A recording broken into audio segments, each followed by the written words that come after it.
Hey guys, welcome back to my channel. My name is Beth-Ann and I'm so happy to have you here. Welcome if you're new and welcome back to all my returning subscribers. Thank you so much for joining me on this video.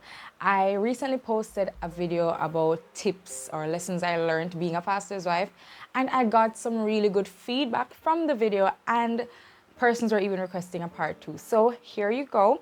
Here is part 2. We're going to be diving into 5 other tips for pastors' wives to be. If you're dating, engaged, or married to a pastor or a minister, I know you'll definitely find these helpful. If you're not done so already, go right ahead and hit the subscribe button down below. Like, share, comment, all that jazz. And let's get into the tips. Let's not waste any more time. Let's get into the tips. So I have my notes here. As you know, as per usual, always have my notes. So let's get right into it. We're not wasting any time. Number 1, invest in him. Invest in your husband. So what does this mean? Or your fiance at the time. What does this mean? Buy books for him concerning ministry. A.W. Tozer is a great, I know he's a great author. My husband loves his writings. You have some writings from Charles Spurgeon. You have different people, different ministers that you can pull resources of knowledge from, that you can buy a book, you can recommend a video to your fiance or your spouse, and that is a way that you can invest in them, invest in their ministry. I remember we talked about on the last video that you're not just only to pray for your spouse or to pray for your fiance in terms of covering him, but you can do many things to cover him, and one of the ways is to also invest in him, pour into him. He's already pouring out so much to different persons, and it's only right, it's only fair as his helpmeet that you pour back into him. So find out some of his authors, his favorite authors, the good books that he would want, and save up or purchase it if you don't have to save up. But save up, do like a big purchase, do like a grand, just put together a nice basket, something that I know he would appreciate from a knowledge standpoint, right, ladies? So don't just do the physical things, invest in him in intangible ways as well. Number 2, watch over him in ministry. And let me explain this point, because from face value you may be wondering, what is Beth-Ann saying? Now, I know that we go to church to receive from the Lord, and this is a lesson that I had to learn, and I had to learn it so quickly upon becoming a pastor's wife, that I have the responsibility to watch over him while he's doing ministry. And I can even make these points, or to solidify this point, by raising up very trivial illustrations. For example, ladies, and we're being real here, your husband is doing ministry. He's focused on doing what the Lord have him to do in that moment. When my husband is preaching, I am constantly scanning his body, not because he's my husband, but I'm constantly looking at him to make sure that his button is not unbuttoned, his zipper is not opened. Come on now. I have seen, I've been in a congregation before where the pastor was preaching and his zipper was open, and it was fixed. The situation was rectified, but as a wife, you pay attention to those things. Make sure that he's covered. Make sure that he's not exposed. Watch over him. And not just from that standpoint, but also in the spirit. You pray for him. You're covering him. You don't have to physically be behind him every step of the way. If he walks down into the aisle or whatever he may do, you don't have to physically be there with him. That's your preference.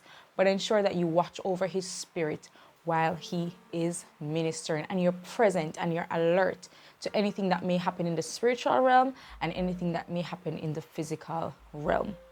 Number 3, right? Your private devotion time, your personal devotional time has to be on 100. Because when you come to church, as I was saying in the previous point, your role and responsibility, yes, is to receive from God, but you have to ensure that you are so built up spiritually in the closet, right? In the prayer closet, that when you get to church, you're nowhere to be found, because you're just stretched out on the altar, getting everything that you need to get from the Lord, and your husband is out there naked. If you get what I'm saying. So you have to put in a lot of work behind the scenes, behind Sunday morning or Saturday morning, depending on which day you go to church, You have to put in a lot of work behind the scenes so that when the moment comes, in the moment, you can be present to watch over your spouse, right? And also, you're looking at it from the standpoint of First Lady. You're the pastor's wife. You have to give oversight. You cannot be eating the same level of food that the congregation is eating because you are set in a position of leadership. So you have to have an appetite for the word that is way above the appetite of the members. So sis, you have a lot of work to do to put in behind the scenes to build up your spiritual life. And number 4, be teachable, right? And open to help. So for example, videos like these or other ladies who share experiences, don't brush them off and say, oh, sure, that's not my situation, that's not my business. No, be open to being taught and be open to being helped. Listen, there will come days where you cannot cook on a Sunday. If a member, and God bless the members that we have now, oh my goodness, I'm not gonna call any names, but the church that we're at right now, they are a blessing. They are a blessing. They are a blessing. And so be open to receiving help. Some Sundays, somebody might offer to buy you dinner, may offer to cook for you. Receive with thanksgiving once the Holy Spirit is not telling you not to, right? Receive with thanksgiving, receive the help because you're going to need it. Be open to the assistance of other persons. Don't shut them off and don't think that, oh, because you're the pastor's wife, because you're the this, because you're the that, you know, you're on like a cloud by yourself, you're on a level by yourself. No, be open to receiving help. Be open to it because there are going to be coming days where you need the help.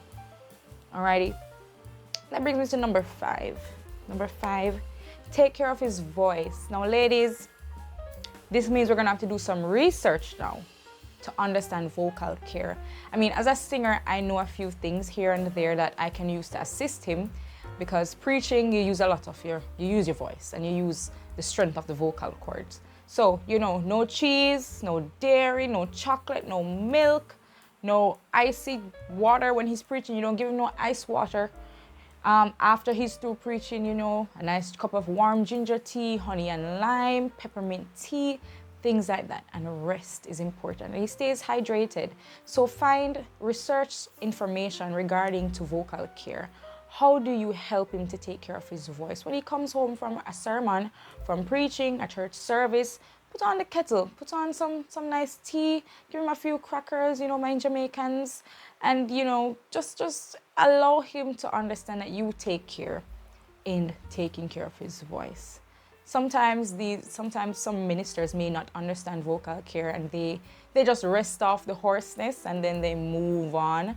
But ladies, as I've said before, you have a responsibility to take care of this man of God.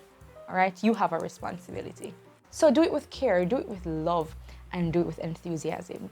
Alrighty, and with that being said, I want to thank you so very much for watching this video. I hope it helped, and I'm so excited for this type of content.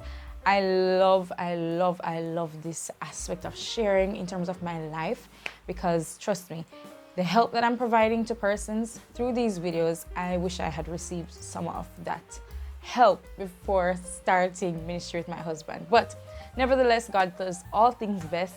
And thank you so very much for watching this video, and I'll see you in my next upload. Thank you so very much. I appreciate you all. All right, take care of yourselves.